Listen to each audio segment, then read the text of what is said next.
नमस्कार दोस्तों, राजस्थान का भूगोल चल रहा था और राजस्थान के भूगोल के कुछ टॉपिक मैं कंप्लीट करा चुका हूं, जिसमें जो राजस्थान है, राजस्थान को अध्ययन की दृष्टि से हमने 4 भागों में डिवाइड किया था और 4 भागों में से मैं 2 भाग कंप्लीट करा चुका हूं। सबसे पहले मरुस्थल और मरुस्थल के बाद में अरावली, 2 भाग कंप्लीट करा दिए। अब हम तीसरे भाग की ओर चलते हैं और तीसरा भाग है अपना मैदानी क्षेत्र।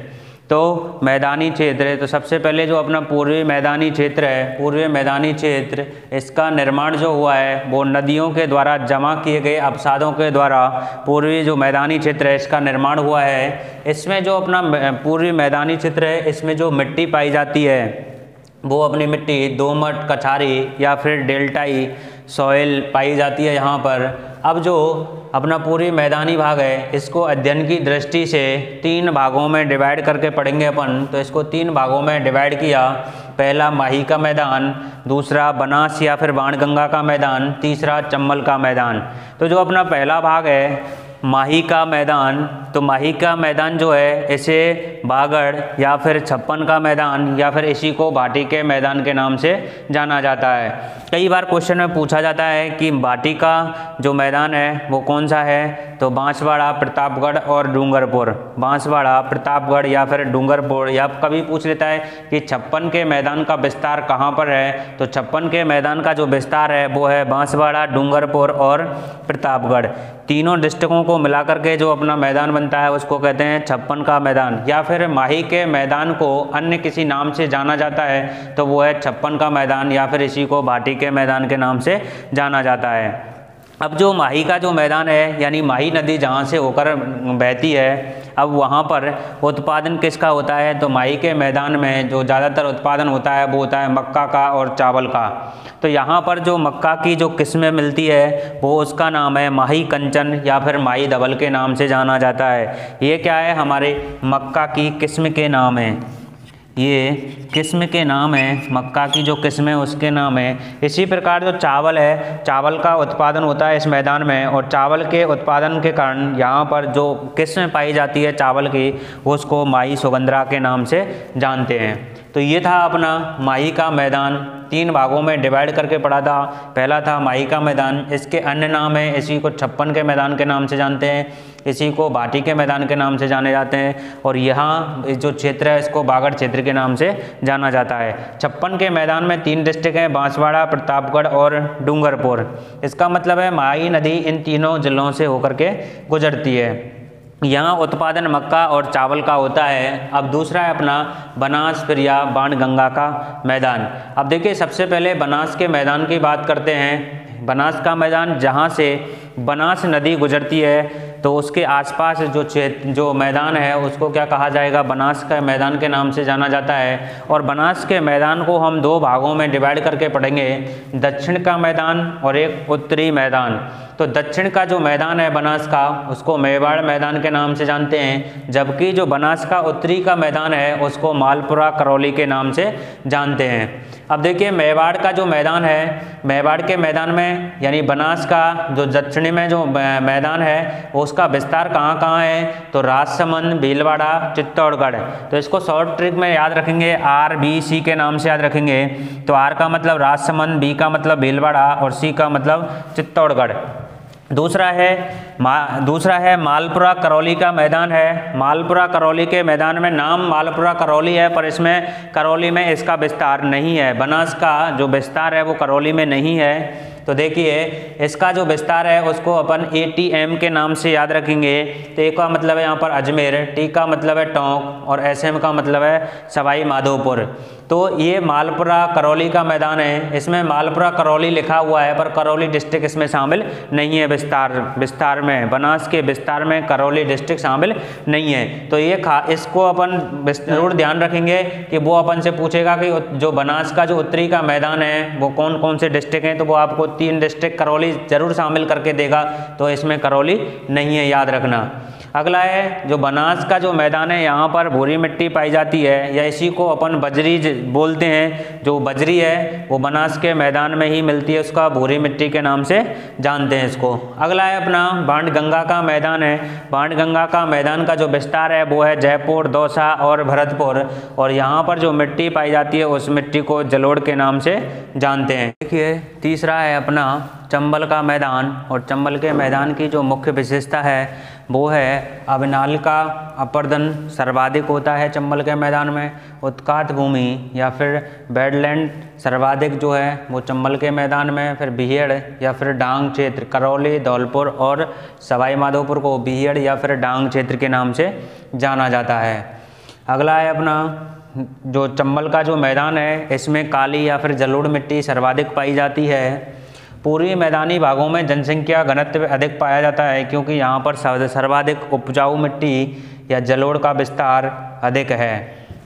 तो देखिए ये था अपना चंबल का मैदान। चंबल के मैदान की जो मुख्य विशेषताएं हैं वो आपसे पूछेगा कि अविनाल का अपर्दन सर्वाधिक कौन से मैदान में होता है, तो चंबल के मैदान में होता है। उत्कात भूमि सर्वाधिक चंबल के मैदान में, या बीहड़ फिर या डांग क्षेत्र जो है वो चंबल के मैदान में ही मिलेंगे।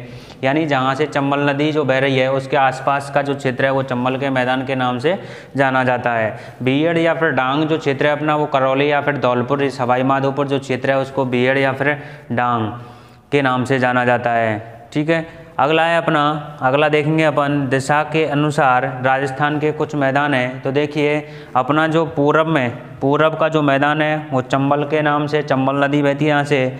अपना जो उत्तर है, उत्तर में घग्गर नदी बहती है तो उसको घग्गर के मैदान के नाम से जानते हैं। पश्चिम में अपनी लूनी नदी बहती है तो उसको लूनी के मैदान के नाम से जानते हैं। जबकि दक्षिण में अपनी माही नदी बहती है तो इसको माही के मैदान के नाम से जानते हैं। तो ये था अपने दिशा के अनुसार राजस्थान के कुछ मैदान थे, तो ये मैंने मैप में बता दिए। पूरब में चंबल, नॉर्थ में जो उत्तर है अपना वहाँ पर घग्गर, वेस्ट में अपनी है लूनी नदी यानी पश्चिम में, और साउथ यानी दक्षिण में अपनी माही नदी।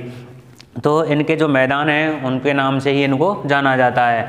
अगला जो अपना टॉपिक है ये तो था पूर्वी मैदानी भाग, जो अपन ने बात की थी। ये तीनों चारों टॉपिक पूर्वी मैदानी भाग का जो अध्ययन किया था उसमें थे माही का मैदान पूर्वी मैदानी भाग में आया था। बनास फिर या बाणगंगा का जो मैदान था वो भी अपना पूर्वी मैदानी भाग में आया, और फिर जो चंबल का मैदान है ये भी अपने पूर्वी मैदानी भाग में आया।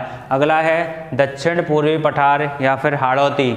तो जो दक्षिण पूर्वी पठार का जो मैदान है या फिर हाड़ौती का जो मैदान है उसमें देखेंगे अपन इसका जो निर्माण है। दक्षिण पूर्वी पठार या फिर जो हाड़ौती है इसका जो निर्माण हुआ है वो हुआ है ज्वालामुखी के बेसाल्ट लावे के द्वारा। ज्वालामुखी के बेसाल्ट लावे के द्वारा दक्षिणी पूर्वी पठार का निर्माण हुआ है। इसमें जो मिट्टी पाई जाती है उसको काली मिट्टी, रेगुर मिट्टी, या फिर इसमें कपास अधिक होती है इसलिए इसको कपासी मिट्टी के नाम से भी जाना जाता है। अब देखिए अध्ययन करेंगे किसका, दक्षिण पूर्वी पठार का अगर अध्ययन करें तो हाड़ौती को अध्ययन की दृष्टि से 2 मुख्य भागों में तथा 3 उप मुख्य भागों में यानी गौण भागों में बांटा जाता है। तो देखिए हाड़ौती के मुख्य भाग हैं 2, दक्कन लावा का पठार, दूसरा है विंध्यन कगार। तो दक्कन लावा का जो पठार है इसका जो विस्तार है दक्कन लावा का पठार का, तो इसका जो विस्तार है 2 प्रदेशों के नाम से जाना जाता है, मालव प्रदेश और उपरमाल। तो मालव जो प्रदेश है, मालव प्रदेश प्रतापगढ़ व झालावाड़ का जो मैदान है उसके मिलाकर के मालव प्रदेश बनता है। जबकि उपरमाल जो है चित्तौड़गढ़ और भीलवाड़ा यानी चित्तौड़गढ़ में भी भैंसरोडगढ़ और बिजौलिया के जो मध्य का जो भाग है उसको अपन उपरमाल के पठार के नाम से जानते हैं। जबकि मालव प्रदेश जो है प्रतापगढ़ व झालावाड़ में जो मैदान है, जो प्रदेश है, उसको मालव प्रदेश के नाम से जानते हैं। अगला जो है अपना विंध्यन कगार जो है इसका जो विस्तार है विंध्यन कगार का वो है हाड़ौती, और हाड़ौती में कोटा, बूंदी, बारां, झालावाड़। हाड़ौती जो है कोटा, बूंदी, बारां, झालावाड़ में, और डांग जो क्षेत्र है अपना करौली, धौलपुर और सवाई माधोपुर को डांग क्षेत्र के नाम से जानते हैं। तो विंध्यन कगार का जो विस्तार है हाड़ौती, और डांग जो क्षेत्र है वो विंध्यन कगार का भाग है। जबकि अपना दक्कन लावा का जो पठार है वो उपरमाल का पठार और मालव प्रदेश दोनों का विस्तार है। देखिए अब जो विंध्यन कगार में पाई जाने वाली जो चट्टान है वो सैंडस्टोन या फिर इसको लाइम स्टोन के नाम से, या लाल पत्थर के नाम से, या फिर कोटा में कोटा स्टोन के नाम से। लाल जो पत्थर है रेड स्टोन, ये धौलपुर और करौली में जो चट्टान पाई जाती है उसको लाल या रेड स्टोन के नाम से जानते हैं। कोटा में पाई जाने वाली चट्टानों को कोटा स्टोन के नाम से जानते हैं। और यहीं इनमें क्या मिलता है, जो प्रतापगढ़ है यहाँ पर इसमें जो अपनी चट्टान है इनमें हीरा पाया जाता है, तो यहाँ पर हीरा इन चट्टानों में पाई जाने वाली ये प्रमुख ये चट्टानें हैं। अब देखिए अगला जो है अपना वो है हाड़ौती के जो गौड़ या फिर उप विभाजन जो है उनको 3 भागों में बांटा था हमने।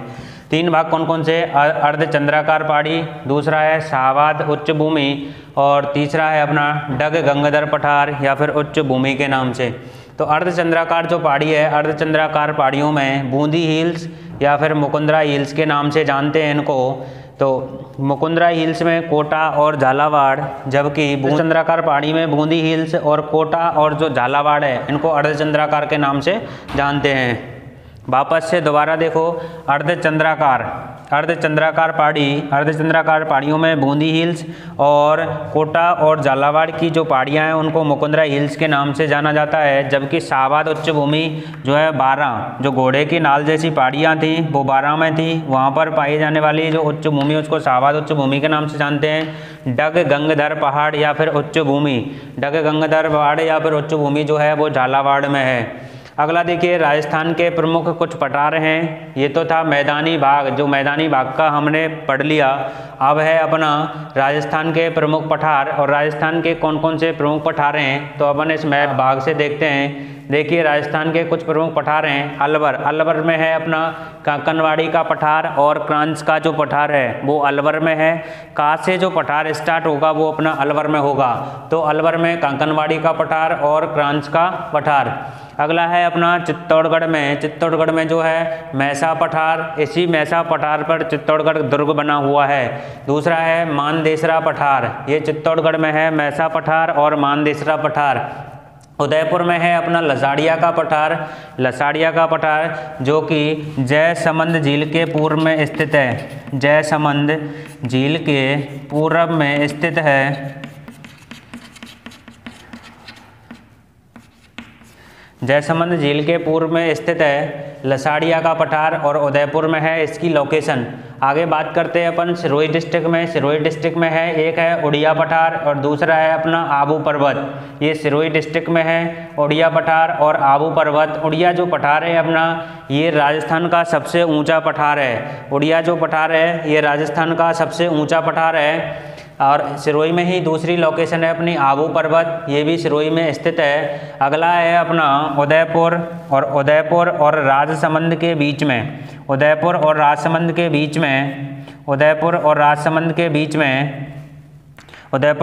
के बीच में जो पठार है उसको भौराट के पठार के नाम से जानते हैं। और जो अपना उदयपुर और डूंगरपुर के जो बीच में स्थित जो पठार है उसको बोमट के पठार के नाम से जानते हैं। अब दोनों के नाम एक जैसे हैं, पूछ लेता है कई बार क्वेश्चन यहाँ से ही पूछता है कि भौराट का पठार स्थित है उदयपुर राजसमंद के बीच में, उदयपुर डूंगरपुर के बीच में, तो पूछ लेता है। तो इसका मतलब भौराट रा आ गया बीच में, तो ये होगा उदयपुर और राजसमंद के बीच में। जबकि भोमट कहाँ होगा, उदयपुर और डूंगरपुर के बीच में। अब देखिए जो अपना उड़िया पठार है ये राजस्थान का सबसे ऊंचा पठार है। इसकी जो लोकेशन है वो दक्षिणी अरावली में सिरोही जिले में स्थित है। और जो इसकी ऊंचाई है यह है 1360 मीटर की इसकी ऊंचाई है, यानी राजस्थान का सबसे ऊंचा पठार है। दूसरा है अपना आबू पर्वत, नाम पर्वत है पर है क्या ये अपना पठार ही है। यह एक पठार है और जो इसकी स्थिति है वही दक्षिणी अरावली में है और सिरोही डिस्ट्रिक्ट में इसकी लोकेशन है। विशेष क्या है, ये एक बैथोलिक का उदाहरण है, यानी गुम्बदाकार का क्या है ये उदाहरण है आबू पर्वत। अगला है भौराट क्या है, भौराट इसकी ऊंचाई है 1225 मीटर की है। ये भौराट उदयपुर और राजसमंद के बीच में है और ये राजस्थान का दूसरा सबसे ऊंचा जो पठार है वो है भौराट। अपना लसाड़िया का पठार मैंने बता ही दिया, इसकी जो लोकेशन है ये उदयपुर में स्थित है और जयसमंद झील के पूर्व में स्थित है। तो आज जो मैंने आपको पढ़ाया था वो पढ़ाया था पूर्वी मैदानी भाग को अध्ययन की दृष्टि से हमने 3 भागों में बांटा था। माही का मैदान, दूसरा था अपना बनास या फिर बाणगंगा का मैदान, तीसरा था तम्बल का मैदान। फिर तीनों का भाग देख लिया। फिर उसके बाद हमने हाड़ौती का पठार पढ़ा था, हाड़ौती पढ़ी थी या पूर्वी पठारी भाग पढ़ा था। उसके बाद मैंने कुछ आपको ये बता दिए पठार, जो प्रमुख पठार थे राजस्थान के, उनकी लोकेशन बता दी। जैसे कांकनवाड़ी का पठार, क्रांच का पठार अलवर में, चित्तौड़गढ़ मैसा पठार, मानदेसरा पठार चित्तौड़गढ़ में है, सिरोही में उड़िया पठार और आबू पर्वत है। ठीक है, तो ये अपनी कुछ लोकेशन थी। अब अपना जो भाग था जो कंप्लीट हो गया, चारों भाग थे अपने। पहला कौन सा था अपना? पहला था मरुस्थल। राजस्थान को अध्ययन की दृष्टि से 4 भागों में कंप्लीट किया था। पहला था मरुस्थल, तो मरुस्थल पढ़ लिया अपने। फिर दोबारा दूसरा भाग था अपना अरावली, अरावली कंप्लीट कर लिया। तीसरा था मैदानी भाग, तो जो मैदानी भाग था वो भी मैंने इसी में कंप्लीट करा दिया आज। और मैदानी भाग के साथ जो चौथा अपना प्रमुख भाग था वो था हाड़ौती, तो हाड़ौती भी मैंने इस टॉपिक में आज कंप्लीट करा दिया है। तो राजस्थान का जो अध्ययन था वो कंप्लीट हो चुका है। आगे अपन नेक्स्ट नए टॉपिक के ऊपर बात करेंगे। तब तक के लिए आप इतना पढ़िए। Thank you so much.